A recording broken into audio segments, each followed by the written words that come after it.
Wow, has this been fun? I'm going to just start it that way. Wow, has this been fun? I had to restart my computer, and I've restarted my computer, and now I have all of this other stuff going on where I don't have access to my email. They're sending me messages. Is this you? Yes, it's me. I got to type that in so I can get back into my email. This is awesome.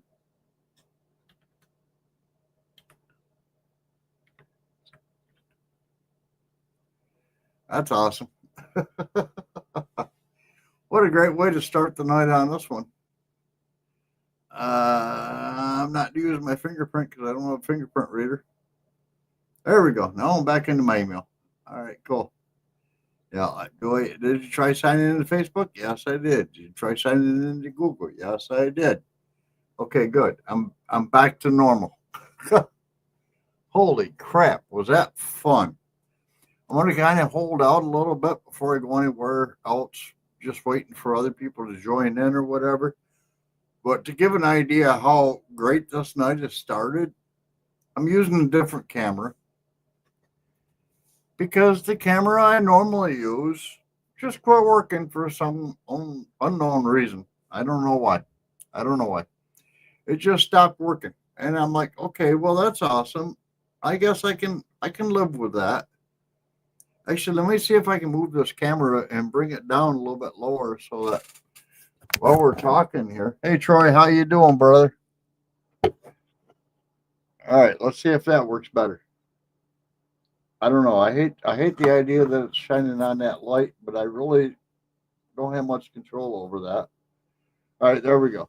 All right, so we're off of that light. I still got my ring light. You can see it in my glasses right here. I got a ring light over here. Just kind of light up my face a little bit more because that bright light up on top, it leaves me in a shadow. All right, so let's start out with Troy. Um, Troy, do you have a chair or whatever to bring with you? And Greg, I'm asking you the same question because when I went to Oklahoma the last time, we all had to have our own chairs to sit in. I don't want that light in there, but I don't really have much option. We all had to have our own chairs to sit in so that we could see what was going on and be able to sit down and relax. I do have chairs, so if you don't have one, just say so, and I will make sure I put an extra chair in for you. But we have to have chairs to sit in because when you go to these meetups, they don't have chairs. They have picnic tables in some spots, but they're not where the meetup is happening, and that's a issue right there. All right, you have a chair. All right, cool. Troy's got a chair, and Greg, you got a chair too. Okay, good, good. Troy, I don't know if you've been listening to what Greg's been saying, but we're going to be living in a camper that doesn't even have beds in it. It's just going to have screens down the side that can go up when the camper goes up. I'm going to throw a tarp in my collection of things to take so we can maybe, if it rains, stop the rain from blowing in. But yeah, that's where we're at right now on this one. I'm kind of hoping some more other people will kind of join us here. I don't know.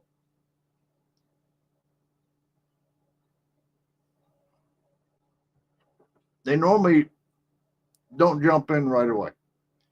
They normally wait some time. So I'm going to give them a little time to be able to come in and join us or whatever. And this one's going to be fun, actually. It's going to be fun. I don't know. I've I've gone through a lot in the last week. To be honest with you, I've gone through a lot.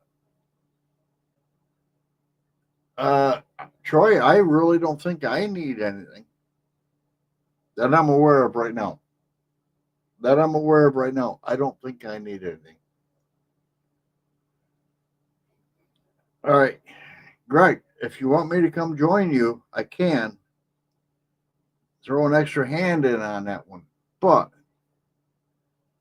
I also have my mom in the hospital right now, so that's kind of a toss up because I spent all day at the hospital today because they said they were going to release her today. And she's like, I need this, I need this, I need this. And I was going in her house and I was getting it all. And I got everything she said she needed, her walker included, which kind of blew me away. Oh, wait, is that actually following me? Yes, it is. Okay, cool. That camera is actually doing its job. I guess I put my hand in the right spot. Come over here. I'm over here. Hello, over here. I don't know. Come over here. Hello. Hello. All right, I'm going to turn you manually. There you go. Now you're back over here. She said she wanted her walker. And I'm like, why do you want your walker? Because when you leave the hospital, when you're discharged, they take you out in a wheelchair. And then I put you into my car. I can take you with my car to your house. I can go up and get your walker, bring it down, and then let you out of the car and then help you back into your house. And she was like, yeah, I don't know how that was going to work out. I want my walker here. All right, well, that's fine.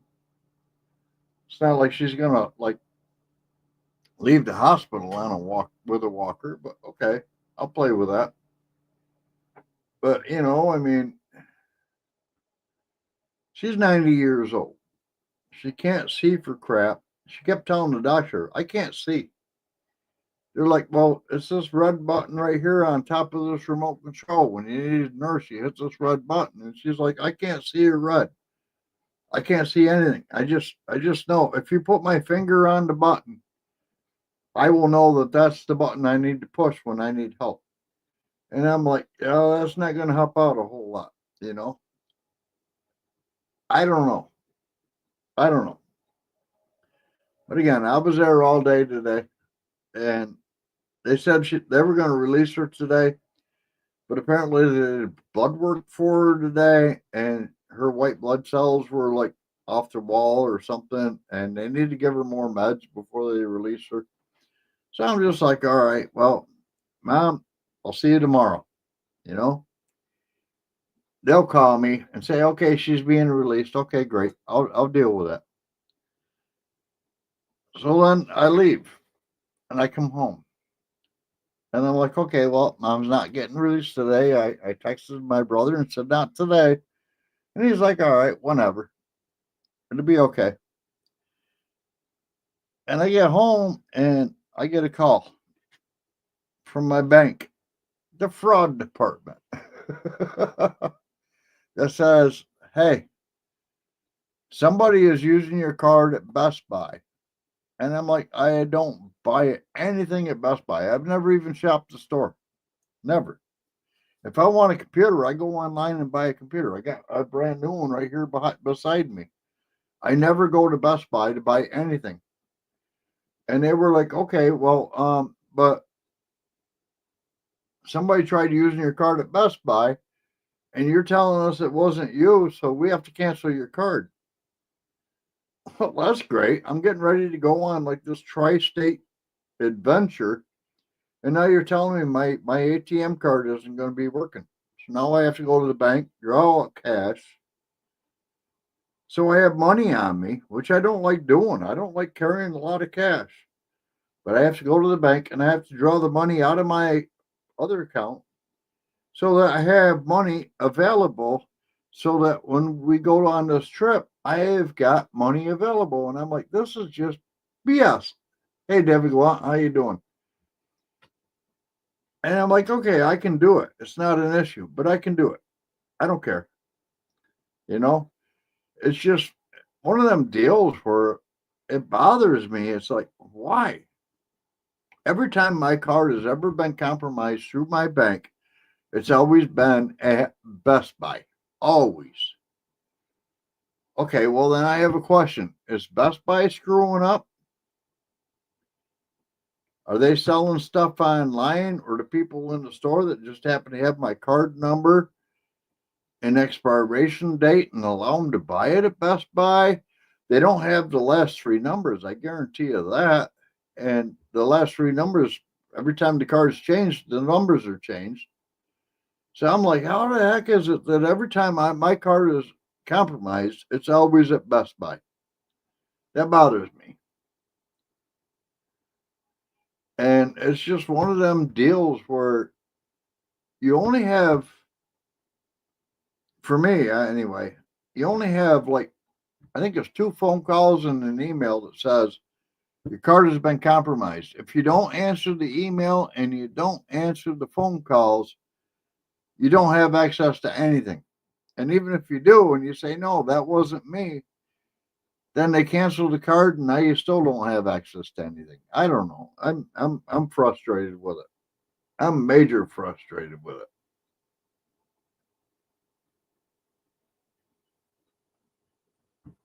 it. I don't want to see it anymore. And today in the mail, which is really ironic, I get this letter saying it's from Wells Fargo. You probably aren't going to be able to see it real well because of the light being on there. And it's reversed, but it says Wells Fargo, immediate response requested. It is important you contact our office upon receiving this notice to avoid any unnecessary delays in your coverage. Well, Wells Fargo doesn't give me coverage. My bank or my insurance company gives me coverage. Our records indicate you have not contacted us yet to get your home warranty up to date. I'm sorry, I have home lock. I don't need their warranty. You're receiving this notice because of your property's warranty. Not going to share the address. Secured by Wells Fargo Bank, which it's not. It's been changed out. It's a totally different company.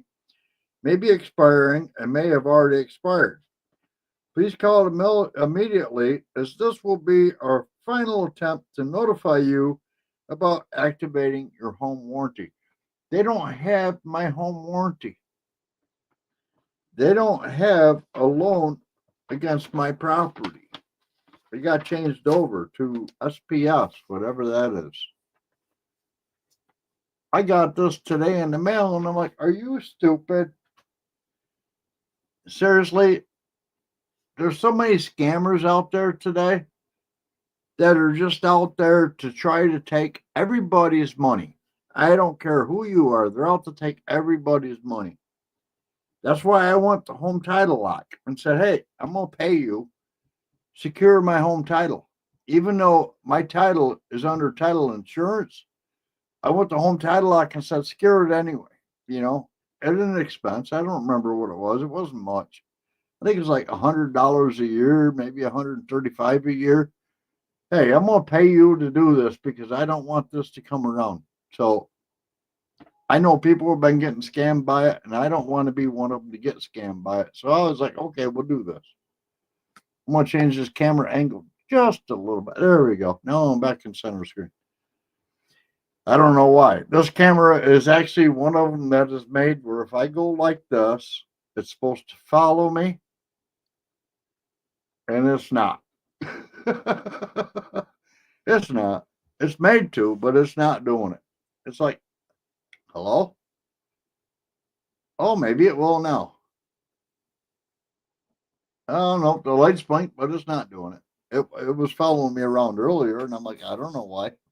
I waved my hand, and all of a sudden it's going, yeah, I'm following you. Hello. I don't know. I My regular webcam for some reason today, when I got ready to start this live, would not recognize it being plugged in. I had to restart the computer. I mean, we're talking 5 minutes to 8. That's why I was a couple minutes late. 5 minutes late. I have to restart the computer. I have to do this. I'm scrambling to find another camera to say, make this work. Would that other one work now if I plugged it back in? Yes, it probably would. It probably would. But why do I need to restart my computer every time I want to do this? That camera's been plugged in since the last time I did a live, 2 weeks ago. I don't know. I don't know. All right, so anyway, let's get into the real fun part of this one. I went and picked up my truck. And it cost me $5,150 to pick up my truck. And I'd already paid him $2,800, so now I have to pay out the balance of that in order to go get my truck. I brought it home, and seriously, I no sooner I left the garage. The first thing I had to do, I had a driver take me over to pick it up, and I had to pull him over and say, "Hey, dude, man, I am running on fumes. I got to get to a gas station." I ran out of gas as I pulled up to the gas station pump, and it was the closest gas station I could get to. So $55 later, now I got gas in the truck. It's not a full tank, but at least I got gas in the trunk. Or in the truck, not the trunk.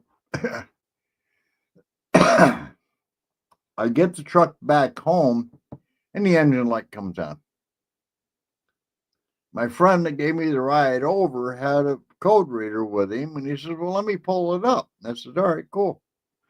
He pulls it up. He tells me what the code is. I write it on a receipt. I put it in my back pocket. So I've got it. Not remembering that it was in my back pocket, that pair of pants went into the wash. That receipt disintegrated in the wash. So now I don't have the code. And because he reset the OBD sensor, I can't go in and say, this is the code. So now I have to go out and drive my truck around a while to take it back and have him do it on his own scanner at the mechanic shop and tell me what's going on with my truck. I just got it out of the shop. The day after I got my truck out, I told Leah, I says, "I'm going to take you to work, so I need to drive the truck a little bit.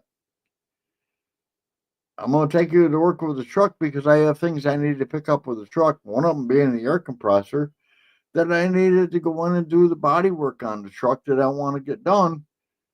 Because now that it's been fixed, I can make it look pretty." And I drop her off at work. I leave there. Truck's never been shut off now, mind you. I leave there. I drive into Napa and I shut the truck off and I go in and I start buying the products I need to do the body work. I then, after spending like $110, have to borrow Napa's jumper cables because I don't have them in my truck. Why would I? And I have to bum a jump start from another customer. Thank God he was a nice guy and didn't want to charge me for it. And then drive from there to Advanced Auto and drop another $250 on a brand new battery. And I'm like, are you serious? This has been like one of the most expensive couple of days I've played with for a long time.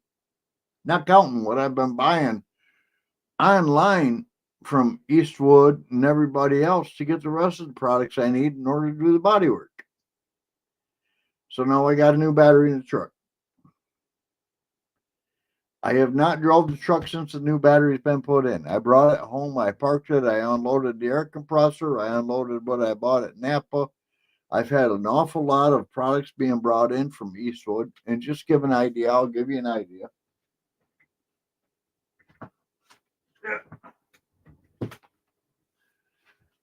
This can of spray paint from Eastwood is like $45. It's a high build urethane primer. I bought the high build clear coat called 2X. I bought 2 cans of the body coat to match the truck. Those are $45 each as well. So I've got all these products sitting here, and I've got all this stuff sitting in my garage ready to get in there and rock and roll. And I bought a brand new air compressor with some other stuff at Harbor Freight to just be able to go in and start working on the body. And now that it has an issue, I'm not working on the body. It's on hold. I had to put it on hold. We're going to be leaving, I think, yeah, I think we're leaving in 10 days to head for Oklahoma and Arkansas. So I can't do that. I can't do that at all. Because if I start it, I want to finish it. And if I start something and leave it, I'm going to be upset because I didn't finish it. So I'm just putting everything on hold with my truck, other than I am going to drive it. I am going to take it back over to the mechanic, have him put his scanner on it when the engine code comes back up, and have him see what's going on because they just rebuilt the whole motor on this truck. It's like almost a brand new motor, brand new exhaust system, brand new everything. And now I've got a code coming up. And I don't remember what the code was because I wrote it on a receipt and it got washed out in the wash. It's a terrible situation. So I've lost my bank card ability. So now I gotta go draw out cash. My truck is ready to have body work done on it, but I can't do it. I gotta take it back to the mechanic and find out what's the new code for because that kind of blew me away. My mom's in the hospital, so that kind of blew me away. And then top it all off, when we get back from Arkansas and Oklahoma, I have to go to my brother's daughter's wedding, which cost me a lot of money because I don't know a suit coat. So I had to go buy a brand new suit coat, Men's Warehouse. They offered me one for $79.99, and I said, there ain't no way I would wear that piece of crap. The one I decided on was a Calvin Klein, and that was like $299. Okay, well, great. I'm going to wear that one. I had a red shirt. I was going to wear that. And I'm like, yeah, no, the red shirt's not working real well. I want a maroon shirt. And so my girlfriend Leah and I went to J.C. Penney on Friday, and they had a buy one, get one free going on, $50. And I found two shirts. And I'm like, I really want these two shirts. And she's like, all right, put it on the credit card. All right. Not a problem. Put it on the credit card. We leave there, and I had to go to the shoe source or shoe store or whatever it is. I don't remember the name of it. And I was like, I'm looking for the insoles for my shoes because Walmart apparently doesn't sell them anymore. And so I go there, I find my insoles, and she decides she wants to buy a pair of Skechers. They're not cheap. They're like $80. And I'm like, all right, we're good. So I told her while we're at the shoe store or whatever, I says, I will pay for your shoes in exchange for the shirts that I just got from over here to J.C. Penney. We go into Walmart, we do our shop, we come back out. Well, she got out of it pretty cheap, actually. She's got a credit card, so she just put it on the card. I got out of there paying cash. I don't care. So it's been like a really whirlwind. Actually, the day my mom went in the hospital was April 29th. She's in the hospital, and I'm there, and she says, what day is today? And I'm like, I really don't want to spit this out. I was like, today's 29th, Mom. Well, what month is it? I'm not going to tell you. If you don't know that, I'm not going to help you. The reason for that was 4/29/29 was my dad's birthday, and he died back in like 2011. I know it was on her mind. I know because it was his birthday. There was no way, absolutely no way. I was going to say, well, today's 4/29. It wasn't going to happen. I am surprised there's only the three of us in here right now. Apparently, everybody else gave up on me. All right, I don't care. It is what it is. All right, so now I'm going to get to the funny story.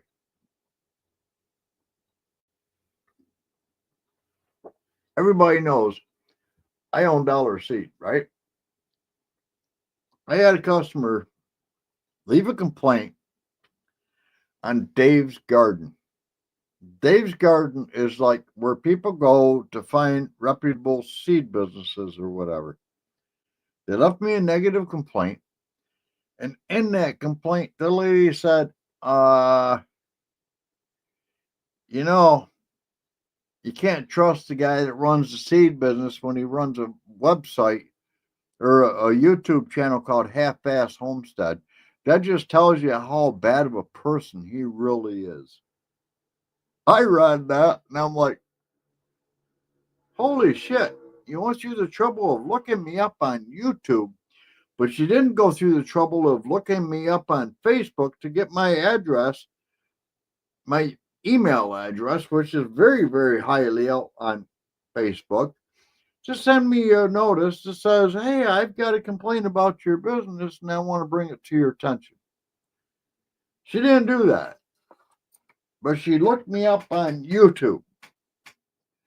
Oh, HalfAss Homestead. I'm like, I read that and I was just like, well, that's really cool. She actually looked me up on Facebook or on the internet to find me here, but she wouldn't look me up on Facebook to find my email address to send me a complaint. And then she goes to Dave's Garden and uses this channel as a place to run. Well, he runs a YouTube channel called HalfAss Homestead.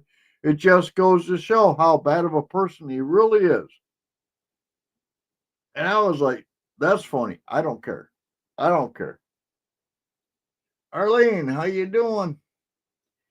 I find it funny that somebody would go through all those steps to find me here, but they never went through any steps to find me on Facebook, you know? On Dave's Garden, if she were there looking for like a review, any bad review always has my email address at the bottom of it saying, contact me at this email address, and that will help you take care of the issue. Facebook, the minute you send me a direct message, it automatically says, contact me at this email address. I will help you take care of this issue. She goes and looks me up on YouTube. Oh, that's how bad of a guy he is. He has a channel called HalfAss Homestead. And I'm like, yo, that's not even nice. I gave her a really nice cross reference when I went into Dave's Garden because I can go back in and give a rebuttal and say, yeah, you didn't go to like Facebook. You didn't read any of the other reviews on this page. You just decided to use my YouTube channel as the reason why I'm such a bad person. Here's a novel idea. Don't ever order from me again because I don't want to do business with people like you. You know, I actually had one the other day. She was so rude. She ordered on April 1st. We'll be shipping orders from April 1st tomorrow morning. And she says, I'm reporting you. I'm doing this. I'm doing that. Blah, blah, blah. And I was like, you know what? I just canceled your order. I didn't refund her money because her order is going to be shipped out tomorrow anyway. And it wasn't a big order. It was only like $12. I'm not refunding her money. I'm just going to ship her the order out and say, hey, you know what? Screw you. You know, you can say what you want about me, but when your order is like the next one in the order of going out, then the last thing you should do is come in and threaten me. I don't take lightly to threatening. I told her, I says, well, thank you for sharing your address so my lawyers have an address to send you a cease and desist order to. Am I going to do it? No, I'm not. I'm going to send her her order. But I did cancel the order. So she got an email saying, well, your order's been canceled. But she's not getting a refund because her order is going to be shipped tomorrow. Well, ready to ship tomorrow. It'll be shipped Monday morning. So, you know, I'm a nice guy, but I can only take so much harassment from people. And if they don't do it right, It's not my responsibility. Everybody has their own opinion. But I've always said this, and I will say this for the rest of my life. Opinions are like assholes. Everybody's got one. How you use it is up to you.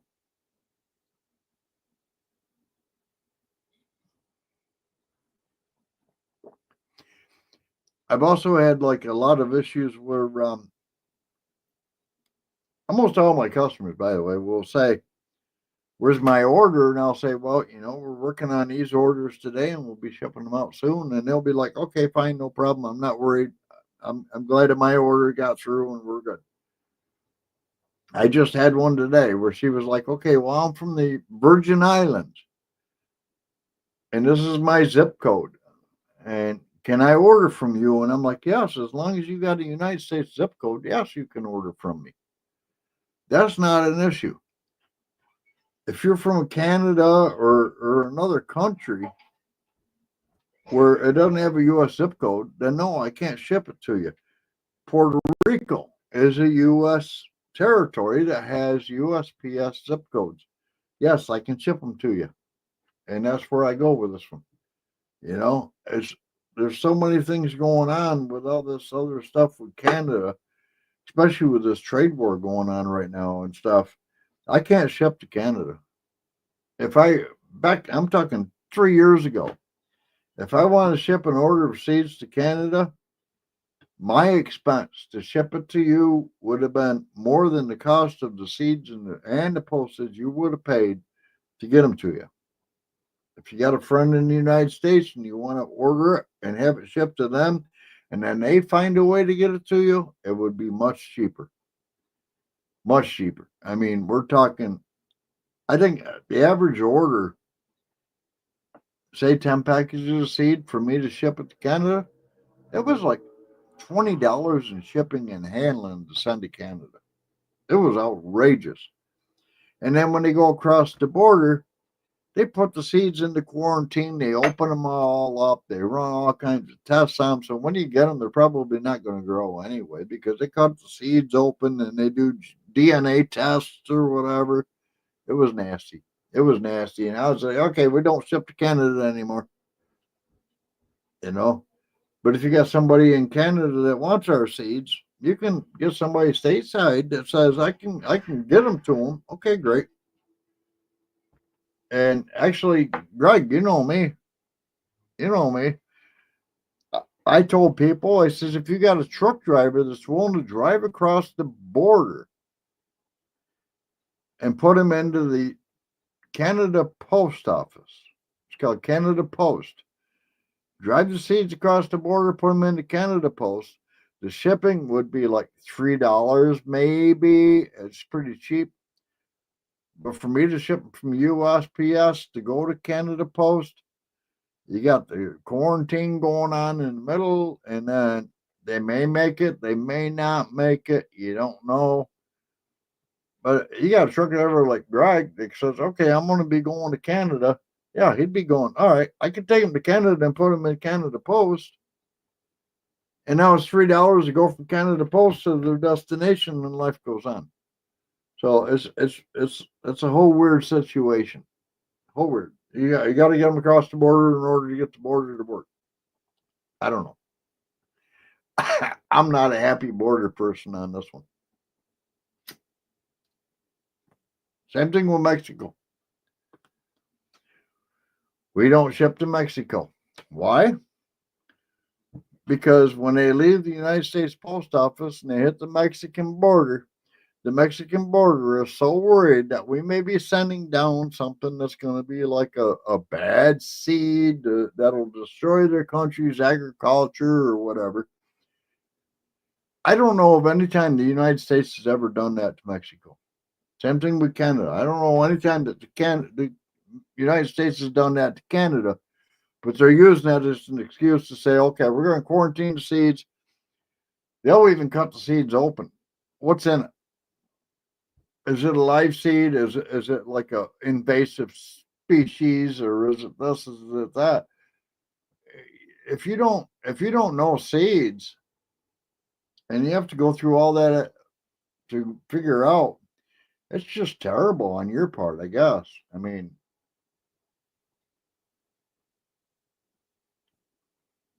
all right, so here's a funny story.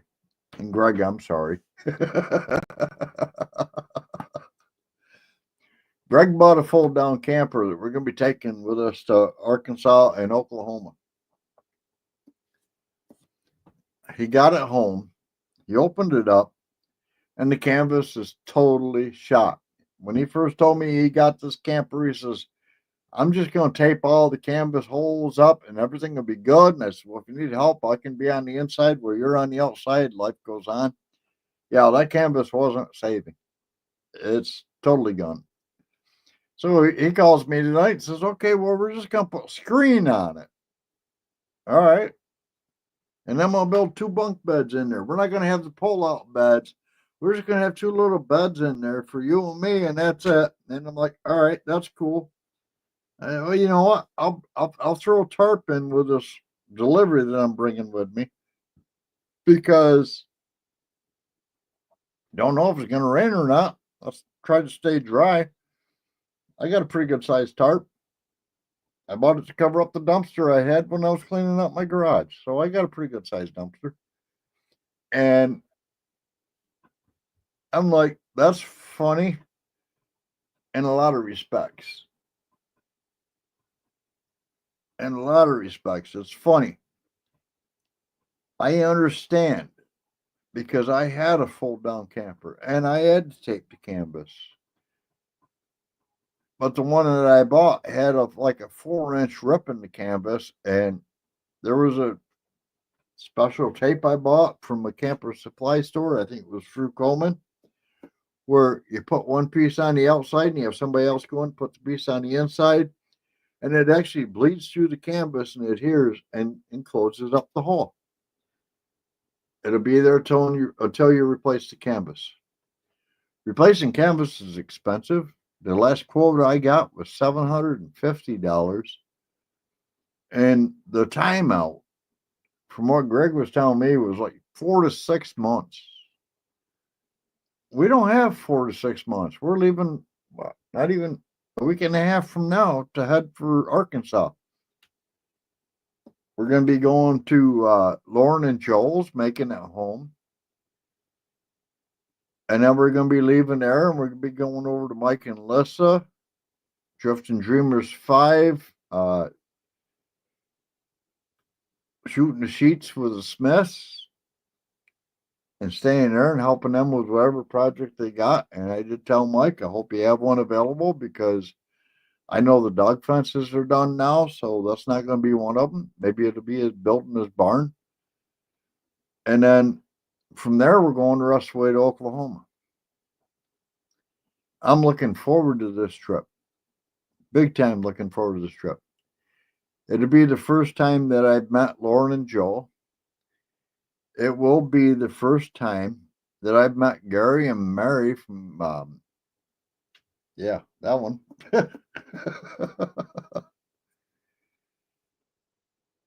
Junk to Gems Homestead.